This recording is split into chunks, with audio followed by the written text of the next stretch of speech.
Oh dear, oh dear.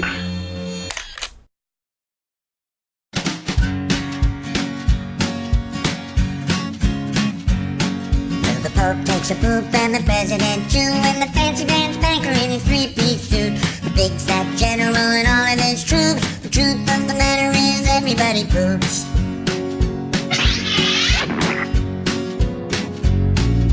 The famous brain surgeon has to leave his lump, and the high-priced model has to stop for a dump. But can the size of Canada can't sway away the truth, cause even if they don't admit it, everybody poops. Everybody poops.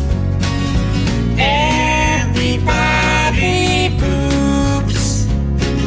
Sure things number more than two. Death and taxes and everybody poops.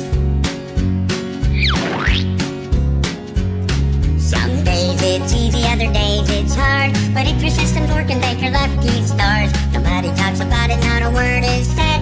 But if you're not pooping, then it means you're probably dead.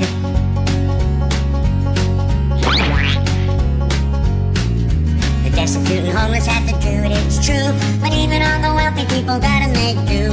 And if you live long enough, it's happening to you. Sooner or later, everybody poops.